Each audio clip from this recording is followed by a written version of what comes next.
Deixa eu só chamar aqui a nossa reportagem, o Anelli já está preparado para falar conosco, porque depois daquela troca de farpas na última semana, o presidente Lula recebe o governador do Rio Grande do Sul, Eduardo Leite, no Palácio do Planalto. O que será tratado nesse encontro, hein, Anelli? Conta aí, bem-vindo. Obrigado, Evandro. Muito boa tarde para você, boa tarde a todos ligados aqui no 3 em 1 da Jovem Pan. O governador do Rio Grande do Sul, Eduardo Leite, ele já se reuniu com o presidente Lula aqui no Palácio do Planalto e logo depois, em entrevista coletiva, ele se disse satisfeito com o encontro, mas ressaltou que existe um descompasso entre o apoio que é anunciado e o que realmente está sendo efetivado pelo governo federal. Eduardo Leite afirmou que empresas gaúchas estão tendo dificuldade para acessar recursos dos programas do governo federal para recuperar o estado das fortes chuvas do primeiro semestre. Leite citou como exemplo o programa instituído para preservar empregos em empresas.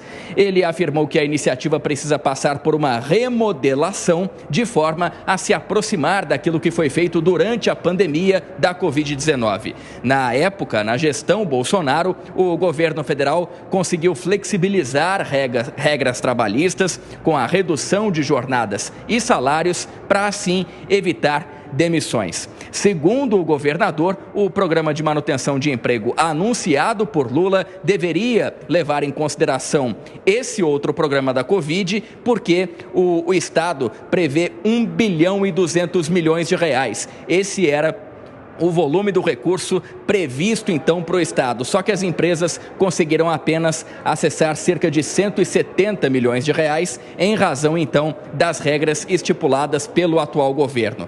A reunião que debateu esse engessamento das iniciativas federais foi a primeira depois que Lula e Leite, de fato, trocaram farpas no Rio Grande do Sul. A gente relembra que, na semana passada, Lula fez críticas ao governo do Estado e à Prefeitura de Porto Alegre, que, segundo ele, foram culpadas pela tragédia climática na região. O presidente também afirmou que Eduardo Leite reclamava demais e nunca estava satisfeito. No mesmo dia, o governador rebateu essas críticas quando afirmou que o povo gaúcho não é ingrato ao governo federal e que o papel do governador é demandar o chefe do poder aqui em Brasília. E hoje, logo depois desse encontro aqui no Palácio do Planalto, o governador reafirmou que não vai deixar de fazer críticas ao presidente e classificou essas divergências entre eles como algo normal.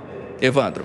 Muito obrigado pelas informações, viu, André Anelli? Um bom trabalho para você. Deixa eu conversar rapidamente com o Zé Maria Trindade sobre essa visita, então, do governador do Rio Grande do Sul, Eduardo Leite, sobre as trocas de farpas recentes, né? Isso faz parte do jogo político e administrativo, digamos assim, quando falamos de governos entre governos federal e estadual, né, Zé Maria Trindade?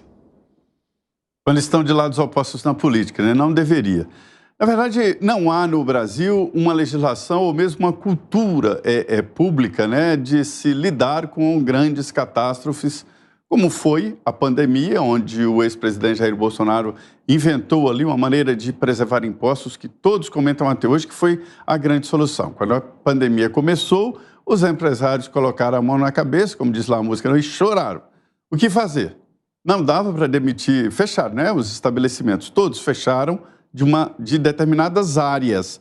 Outras, como supermercado e tal, continuaram abertos. Mas bares, restaurantes, na área de entretenimento, todos fecharam. E o que fazer? Olhar ali 40, 30 empregados, mandar todos embora? Não tem dinheiro para mandar todos embora. O que fazer? Estavam perdidos.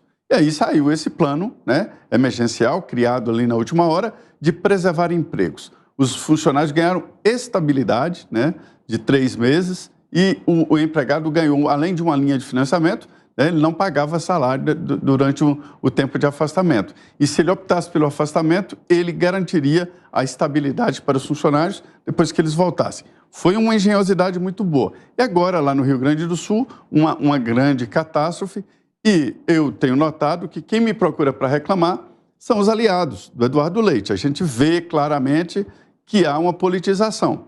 Mas quem provocou essa politização foi o governo, que jogou lá em cima do Estado um candidato ao governo do Rio Grande do Sul, né, que é o ministro responsável por restabelecer o Estado. Quer dizer, é quase um governo paralelo. É evidente que o ego... Eu sempre digo, Cine, que quando um político morre, o corpo vai num caixão e o ego vai num caminhão. E aí coloca lá, Paulo Pimenta e Eduardo Leite. São os dois governadores agora do Rio Grande do Sul. Um para restabelecimento, ou seja, da tragédia, e outro governador de fato. Quer dizer, isso não junta, não equaliza, né? Então, na verdade, é uma disputa política, né, que está acontecendo, e um lado reclama e outro diz que está muito bem. Fala, Piperninho. Não é muito fácil lidar com o governador do Rio Grande do Sul. Eduardo Leite foi um governador que foi um político importante, é um político importante do PSDB e que, em um determinado momento, foi também um dos responsáveis por um racha, por uma divisão no partido, da qual o PSDB não se recuperou até hoje, naquele momento em que ele perde as prévias para o ex-governador de São Paulo, João Dória, não aceita o resultado.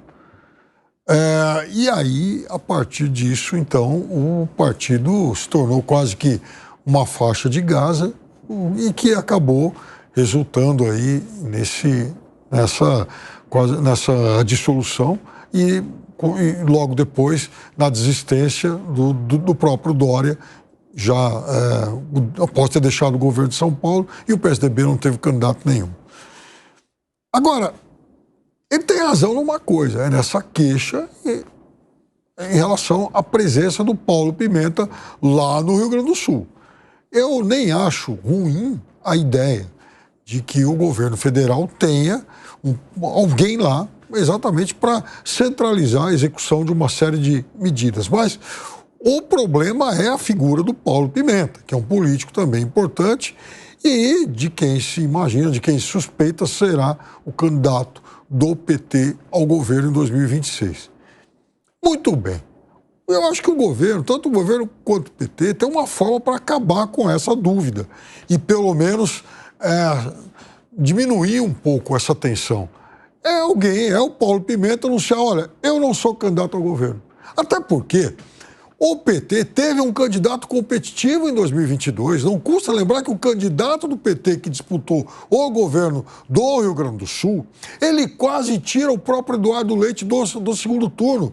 A diferença foram de escassos 2.300 votos, 0,0 não sei quantos %, uma mixaria de voto. E foi essa mixaria que levou o Eduardo Leite ao segundo turno e depois elegeu porque todo esse eleitorado do PT e dos partidos da esquerda então, acabaram despejando nele, enfim, descarregando nele contra o candidato Onyx Lorenzoni, que era apoiado pelo presidente Bolsonaro. Foi por isso que o Eduardo Leite acabou se elegendo.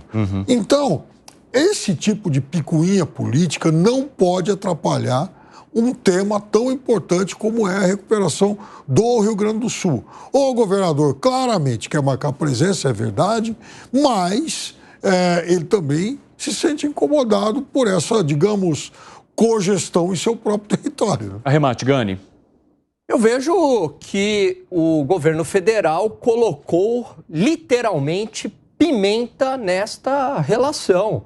E aí resolve dois problemas. A atuação do Paulo Pimenta não via sendo tão boa no Ministério das Comunicações, desloca ele do Ministério das Comunicações, cria um governo paralelo, né, uma gestão paralela. Não vejo nenhuma necessidade para isso. Aliás, vejo até uma afronta ao Pacto Federativo, porque você disponibiliza o recurso.